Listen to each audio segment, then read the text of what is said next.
درود به خانومای گل. میخوایم با هم آموزش بافت این گل سر میخک رو داشته باشیم. بافتش بسیار ساده است. مبتدی عزیزم میتونن ببافن. اگر همینجوری وارد پیجم شدی کلید سابسکرایب رو فعال کن. عضو کانالم شو. کلی آموزش های رایگان داخل پیجم دارم. بریم با هم آموزشش رو ببینیم. با لایک و کامنت های خوشگلتون به هم انرژی بدید تا بافت های بیشتری براتون آموزش بدم. خب ببینید، من برای بافت این گل سر از 2 تا کامبو دارم استفاده میکنم، 2 رنگ. از کش دارم استفاده میکنم. قلاب مناسب کامبوم که از قلاب شماره 3. بریم ببافیمش. خب در ابتدای کار میام یک حلقه جادویی میزنم، یه تک زنجیره 6 تا پایه کوتاه میبافم. 1 داخل این حلقه، 2 3 4 5 و 6. نخ رو میکشم و میام به اولی پایه کوتاه به این شکل میگیرم و یک بست میزنم و همینجا یک تک زنجیره. میام یک پایه کوتاه میبافم، در بعدی 2 تا میبافم. 1 2. میام دوباره داخل این پایه یه دونه میبافم. مارکر رو هم میذارم این سر. خب ببینید، من مارکر رو گذاشتم. حالا میام کش رو به این شکل، ببینید اینطوری قرار میدم و حالا نگاه میکنم اینجا الان یه دونه، پس حالا میام 2 تا، 1 2، بعدی یه دونه و در انتهای کار 2 تا به این شکل میبافم. خب به انتهای کار رسیدم. ببینید به این شکل که بافت رو انجام دادم، این کش وسط قرار میگیره و میام اینجا یک بست میزنم. میام دوباره مارکر رو برمیدارم، یه تک زنجیره، میام همینجا یک پایه کوتاه. حالا من 9 تا پایه کوتاه دارم، روی هر پایه یک پایه میبافم. 1 2 3 4 5 6 7 8 و 9 تا. مارکر رو برمیدارم، دیگه نیازی به مارکر ندارم. میام دوباره به این شکل بست میزنم. این بار 3 تا زنجیره، 1 2 3. دوباره همونجا یک پایه بلند، در واقع افزایش وی. دوباره میام تو پایه بعدی 2 تا میبافم، افزایش. دوباره داخل بعدی 2 تا، افزایش. دوباره 2 تا، افزایش. ادامه میدم.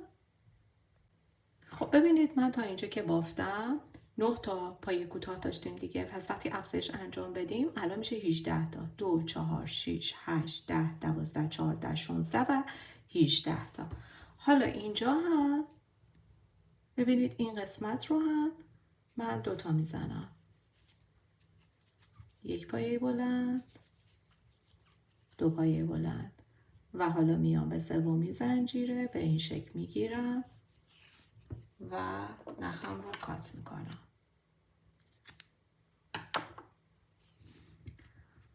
حالا باید این 2 تا نخ رو پنهان بکنم داخل این پایه ها. انجام میدم، برمیگردم. خب حالا با رنگ صورتی میام روی هر کدوم از گندمیایی که خواستید به این شکل میگیرم، عبورش میدم یه تاب بهش میدم و 3 تا زنجیره. همینجا دوباره میام یه پایه بلند دیگه، دوباره یه پایه بلند دیگه. در واقع 3 تا پایه بلند داخل یه گندمی. میرم بعدی، دوباره 1 2 و 3. دوباره میرم رو پایه بعدی، 1 2 و 3. میرم رو پایه بعدی، 1 2 و 3. به همین ترتیب روی هر گندمی به این شکل من پایه بلند میبافم. به این حالت. به انتهای رج رسیدم. 3 تا پایه رو زدم. حالا میام به این قسمت به سومین زنجیره بستم رو میزنم.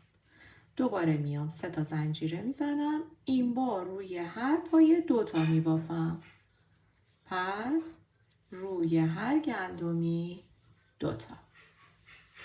2 تا پایه بلند.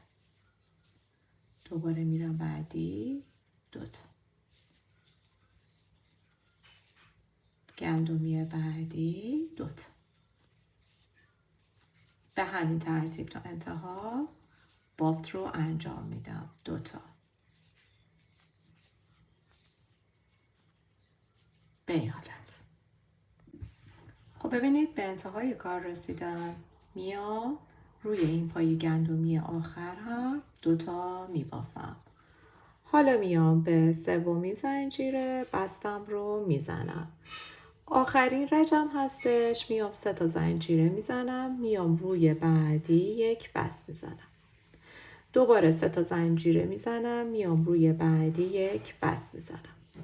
دوباره میام 3 تا زنجیره میزنم. داخل بعدی 1 بست میزنم.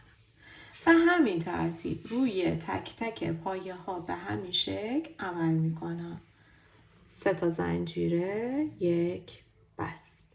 دوباره 3 تا زنجیره پایه بعدی 1 بست. ببینید به همین ترتیب دور تا دور انجام میدم. خب بافت رو ادامه دادم. دوباره میام 3 تا زنجیره میزنم و میام به این قسمت اتصال بستم رو میزنم و کار تموم میشه.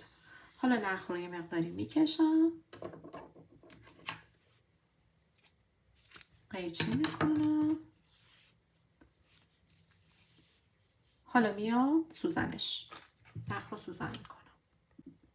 حالا میام از اینجا میخوام برسم به این قسمت. پس میام به این شکل، میام اینجا اینو عبورش میدم.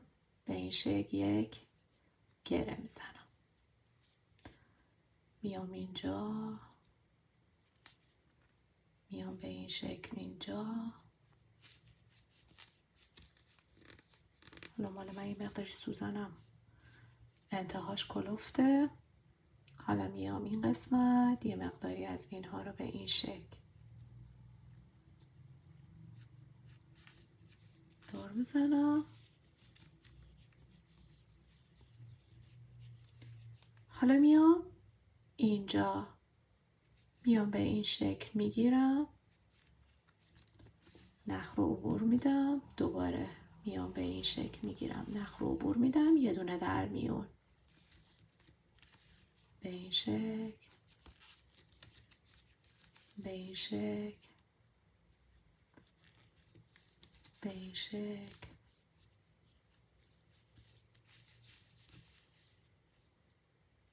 از روی یه دونش رو میگیرم.